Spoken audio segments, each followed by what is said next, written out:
El mar Mediterráneo. La isla de Creta. Siglo XV a.C.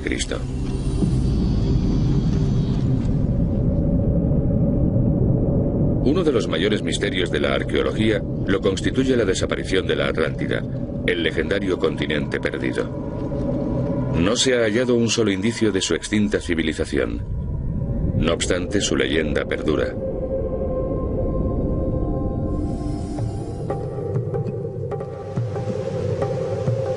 Muchos arqueólogos sostienen que el mito de la Atlántida, en cierto sentido, entronca con otra gran cultura, la minoica. La civilización minoica, que floreció en Creta entre el tercer y el segundo milenio antes de nuestra era, contemporáneamente a la célebre cultura egipcia, no tuvo el privilegio de acabar reflejada en los escritos históricos de los antiguos, ya que desapareció tan repentinamente como la Atlántida. El nexo entre la Atlántida y Creta y los minoicos se ve apuntalado por los recientes descubrimientos de la arqueología. Unos hallazgos que dejan traslucir una civilización avanzadísima, sin parangón durante siglos. Un pueblo que disfrutó de una prolongada edad de oro. Acompáñennos en nuestra exploración de la asombrosa y arcaica cultura minoica.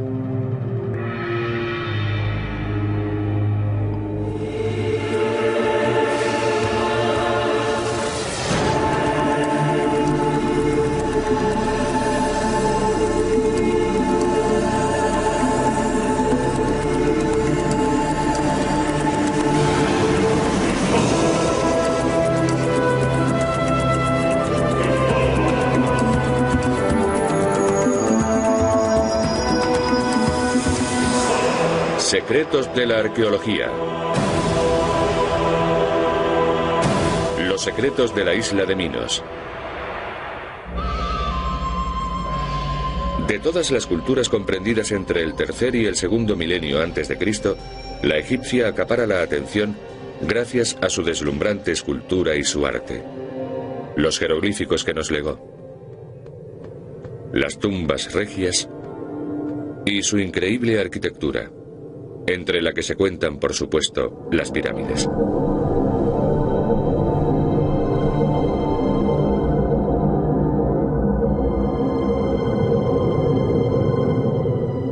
En el Egipto de aquellos tiempos, los mercaderes comerciaban con una cerámica exquisitamente bella, hoy conocida como camarés.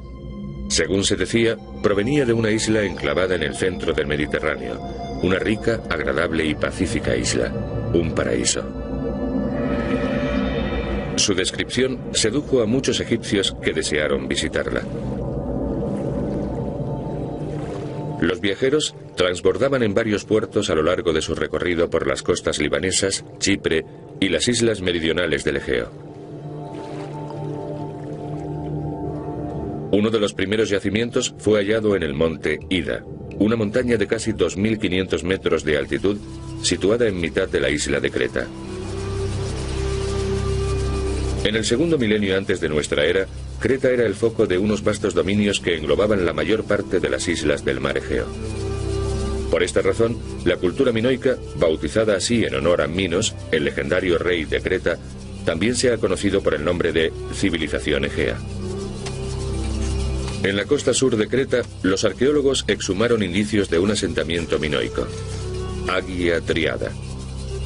En el transcurso de las excavaciones se desenterró una gran mansión y, entre otras muchas reliquias, un artefacto muy singular.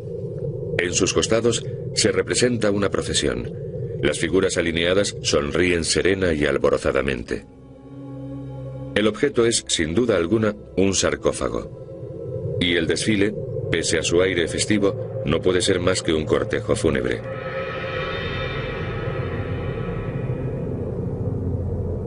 Estudiando las imágenes y la artesanía minoicas, los arqueólogos concluyeron que, en Creta, todo, aun los duelos, estaba vinculado con la alegría y la naturaleza, un canto a la vida.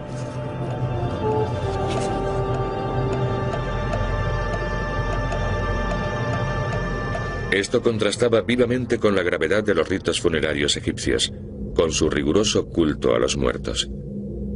En Agia Triada, Los arqueólogos hallaron asimismo estas vasijas pétreas, talladas en esteatita negra, uno de los materiales más hermosos de la antigüedad. Las representaciones de estos arcaicos recipientes nos hablan del mundo en que vivieron. Un personaje altivo y bien parecido atrajo la atención de los estudiosos que trataron de averiguar su identidad. La solución del enigma no pudo hallarse en las fuentes históricas. La información transmitida por los historiógrafos antiguos es imperfecta, ya que se basa en la leyenda, no en la observación directa.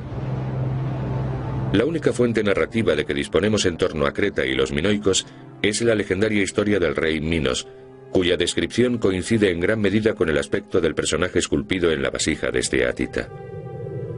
El parecido es tan notable que muchos sostienen que, en efecto, se trata de un retrato del monarca. Posiblemente la única imagen minoica que pervive del rey Minos se encuentre en este relieve.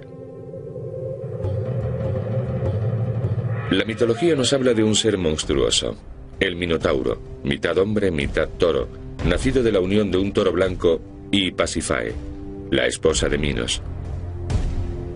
Al ver a su horrendo vástago, el soberano mandó encerrar al Minotauro en un laberinto. Cada 9 años, Minos le entregaba 7 hombres y mujeres jóvenes procedentes de Atenas. Finalmente, Teseo, el hijo del rey ateniense, decidió matar al Minotauro. Entretanto conoció a Ariadna, la hija de Minos, que se enamoró de él. Ariadna entregó a Teseo un ovillo de hilo de seda para que fuese desmadejándolo a medida que se internaba en el laberinto y así pudiese regresar a la salida. Teseo mató al Minotauro y huyó de la isla llevándose a Ariadna consigo. Minos, furioso, confinó al constructor del laberinto, Dédalo, pero este también logró escapar con su desgraciado hijo, Ícaro, gracias a un par de alas enceradas. A partir de entonces, un negro nubarrón se cierne sobre el mundo cretense. No obstante, los arqueólogos nos advierten de que debemos desconfiar de las historias que inventan los pueblos acerca de sus enemigos. La leyenda del Minotauro fue escrita por los antiguos griegos, y estos eran rivales de los cretenses de la era minoica. Los minoicos se hallan indefensos ante tales acusaciones. Su escritura aún resulta indescifrable. Su alfabeto, conocido como Lineal A, constituye un enigma, y uno de los mayores retos de la arqueología moderna subyace en un disco minoico de cerámica, el disco de Phaistos. Cuando fue descubierto en Phaistos, sus inscripciones trazadas en espiral intrigaron a los arqueólogos. Sin embargo, a diferencia de los jeroglíficos legibles de los egipcios, los signos minoicos continúan siendo un misterio para los especialistas de nuestros días. Pese a ello, el disco nos revela algo extraordinario. Los caracteres están impresos, no pintados, y cada uno de ellos representa una sílaba. Por lo tanto, el disco contiene un texto, uno de los primeros textos impresos de la historia humana, miles de años antes de Gutenberg.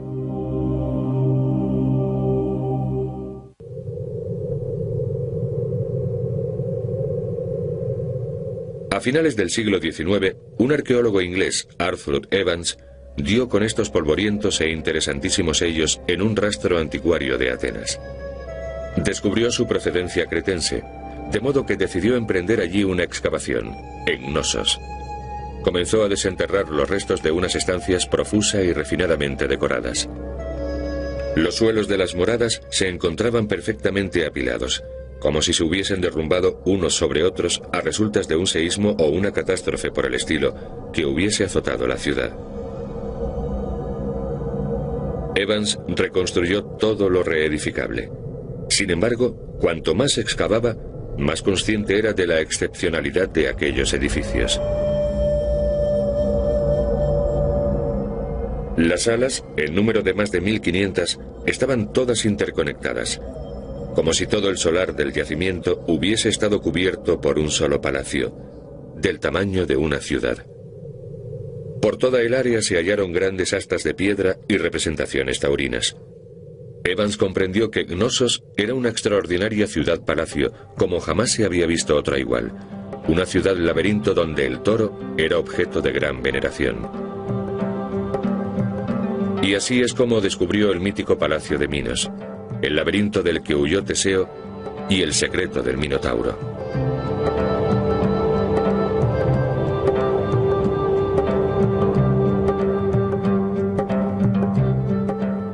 Lo cierto es que los minoicos, como vemos en este fresco, no mantenían una relación antagónica con el toro. No era más que un juego, no los mataban. En Creta no se practicaba lo que hoy conocemos como tauromaquia, sino algo llamado taurocatapsia, un concurso consistente en mantener el equilibrio a lomos de la enorme bestia.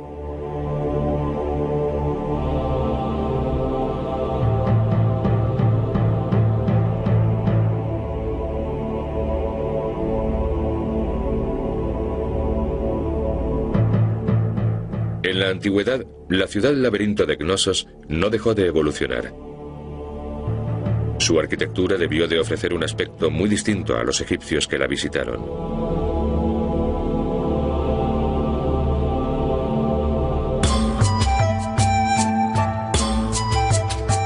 Las cubiertas contaban con aberturas destinadas a recoger y canalizar el agua de lluvia, aunque también servían para permitir la entrada de luz. La luz penetraba por la techumbre y por los vanos abiertos en las 4 paredes. El edificio constaba de 2 áreas completamente distintas, si bien las distintas plantas eran idénticas.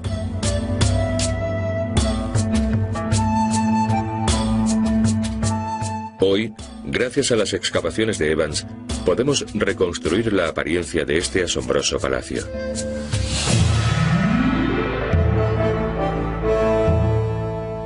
Se trataba de un imponente dédalo compuesto en su parte externa por una compleja e imbricada serie de terrazas escalonadas.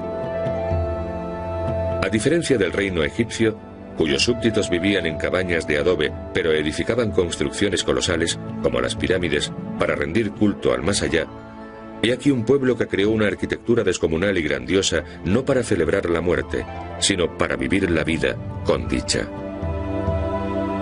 El corazón de la vida minoica, el centro comunal de recreo, el lugar donde se celebraban los espectáculos taurinos, era este atrio.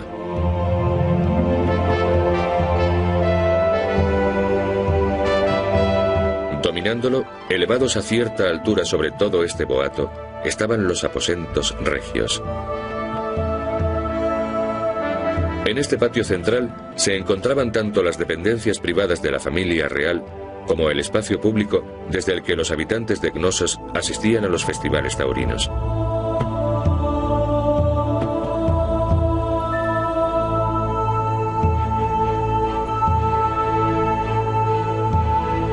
Su democrática disposición permitía entremezclarse a las diversas clases sociales.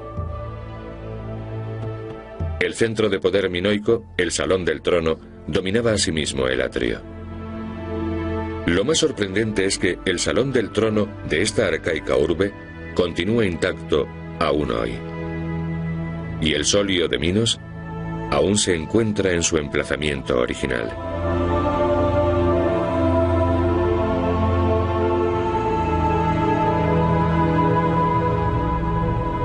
Sobre una réplica de su sitial, revestido de todo su poder simbólico, hoy se sienta el presidente del Tribunal de la Haya. Este homenaje a la civilización minoica se debe a los esfuerzos de los arqueólogos, que desacreditaron el mito griego del Minotauro y restituyeron al rey Minos su merecida fama de soberano justo e imparcial.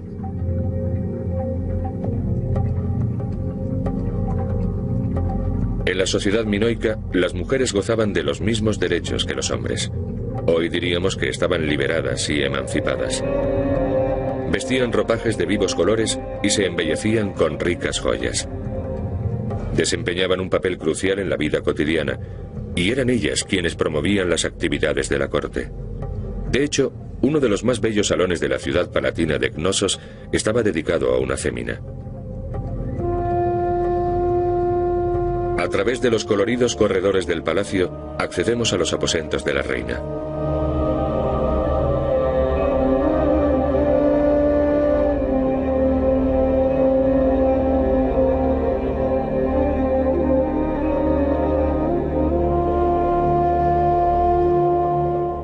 Más que en ningún otro lugar, en estas dependencias podemos constatar la afición de los minoicos al lujo y a las comodidades. Amén del alegre ornato que se encuentra por doquier, en las jambas y dinteles de las puertas, los muros y los techos, estas cámaras se caracterizan por sus refinadas instalaciones sanitarias y por sus dobles muros concebidos para lograr el aislamiento acústico. Figurillas de mujeres que yacieron dormidas durante miles de años volvieron a la vida durante las excavaciones de Cnosos. Su atavío es elegante y muy singular, puesto que llevan los senos al descubierto. Este rasgo suscitó tanta curiosidad como polémica. Los especialistas discutieron sobre si se trataba de la vestimenta habitual de las mujeres minoicas o bien si era privativa de ciertas sacerdotisas consagradas a algún tipo de culto en particular. Desde luego no cabe duda de que las mujeres representadas con serpientes son sacerdotisas. Su atuendo es sacro.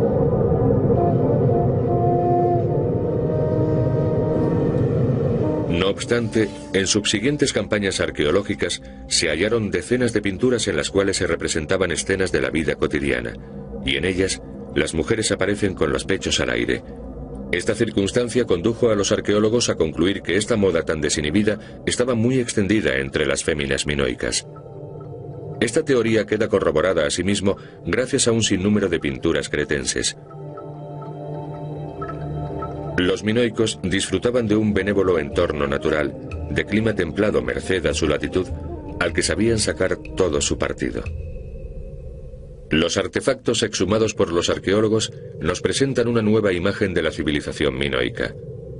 La legendaria opresión de un fatídico laberinto ha dado paso a un feraz y placentero Edén.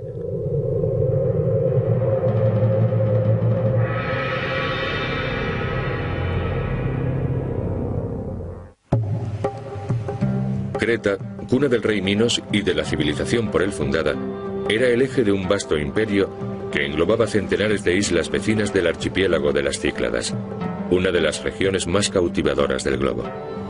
Una de sus ínsulas es Santorini, en la antigüedad conocida por el nombre de Caliste, la más bella.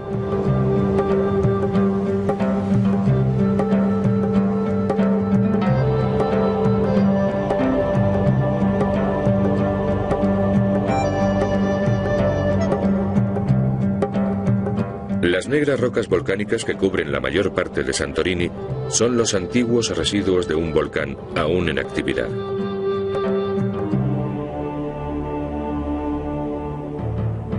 El volcán expele un compuesto que produce una arena especialmente apropiada para la fabricación de mortero, y la isla cuenta con innumerables canteras de donde extraerla. En una de estas canteras se hallaron las ruinas de unas antiguas estructuras murarias que inmediatamente atrajeron la atención de los arqueólogos. Se desenterraron edificios y reliquias absolutamente ajenas a la antigua civilización helena. Tras el descubrimiento de piezas cerámicas, frescos y una población completa, se aventuró una hipótesis.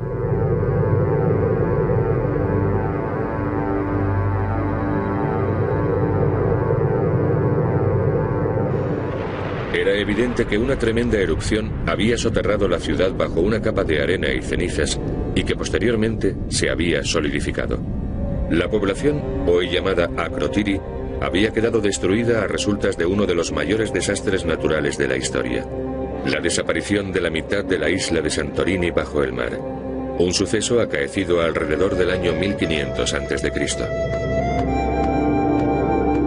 Tanto los frescos como la cerámica, muy similares a los hallados en Cnosos y Phaistos, indicaban que Akrotiri era uno de los muchos puertos comerciales que jalonaban las rutas comerciales de los minoicos a lo largo y a lo ancho del Mediterráneo, por donde mercadeaban con sus refinadísimos productos. Se trataba de una ciudad culturalmente avanzada, un digno paradigma de la civilización que hoy conocemos como minoica, y sus viviendas son buena prueba de ello. Las casas de Akrotiri constaban de 2 o 3 plantas y se construyeron conforme a un estilo arquitectónico sencillo y elegantísimo. Todas ellas presentaban un buen número de vanos que permitían su aireación e iluminación.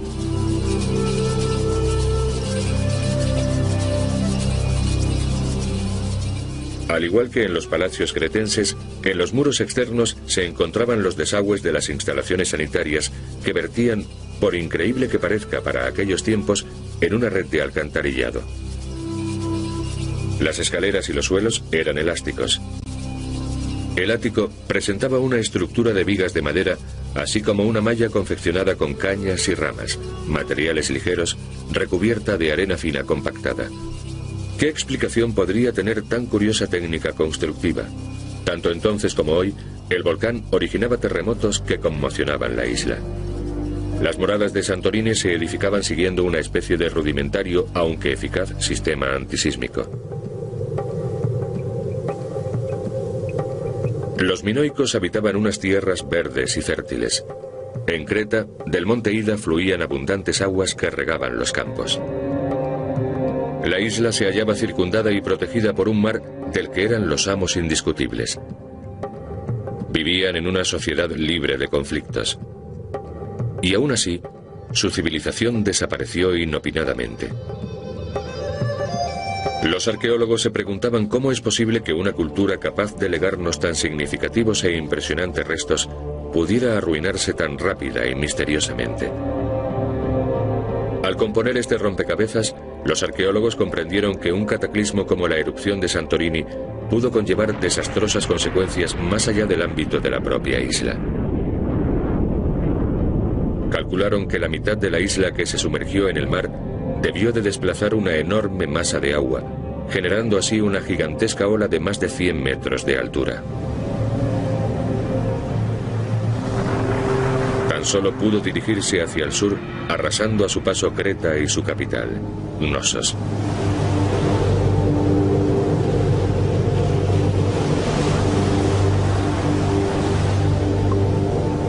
Para confirmar esta hipótesis, los arqueólogos han hallado restos de embarcaciones en las laderas del monte Ida.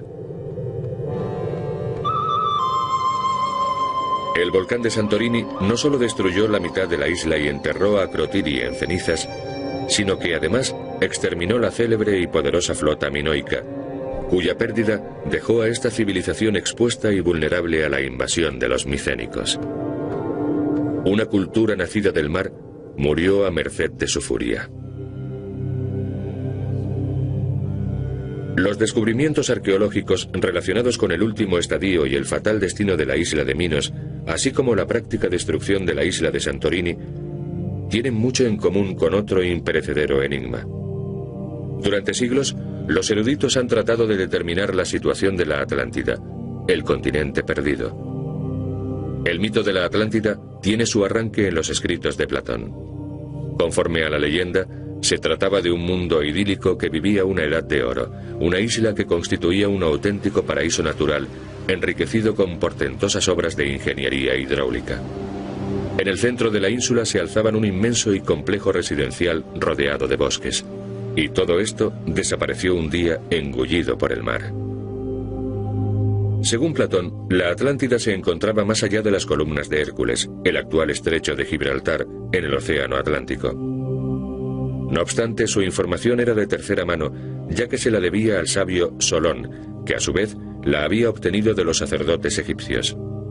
Por todo ello, algunos especialistas de nuestro tiempo están convencidos de que, dadas las coincidencias con el mundo minoico, la mítica desaparición de la Atlántida se corresponde en realidad con la debacle de la isla de Santorini y la súbita caída de la civilización minoica. Lo cierto es que la arqueología no ha hallado nada parecido a la Atlántida, ni a Knossos, ni a la cultura minoica en ninguno de los pueblos que llegaron a posteriori. Los micénicos, ancestros de los griegos, tras subyugar a los minoicos, desarrollaron una civilización mucho más tosca y regresiva, como si la humanidad hubiese dado un gran paso atrás. Tanto si la leyenda de la Atlántida se inspiró en el reino de Minos y el desastre del volcán de Santorini, como si no, no supone desdoro alguno para el fascinante mundo que los arqueólogos descubrieron para nosotros. Los asombrosos objetos que nos legaron, su respeto por el generoso medio natural que habitaban, el grado de civilización y el modo de vida de los minoicos. Todo ello sugiere que si su cultura no hubiese desaparecido, nuestro mundo sería hoy muy distinto. El rey de Minos no tuvo la oportunidad de expandirse, de compartir la riqueza de su cultura. No fue capaz de perpetuar su edad de oro. No obstante, lo que resta de su civilización ha influido sobre el concepto de belleza que hemos ido heredando de generación en generación a través de la Grecia clásica hasta el mundo occidental contemporáneo. De modo que hoy podemos justificadamente declararnos hijos de Creta, un mundo que rendía homenaje a la belleza y a la importancia de la mujer. Una cultura de recios valores morales encarnados por su justo e imparcial rey Minos. Una civilización para la cual el laberinto no era sino un juego y materia de leyendas. Un pueblo surgido de las tinieblas que aprendió a festejar y a vivir la vida como debe vivirse.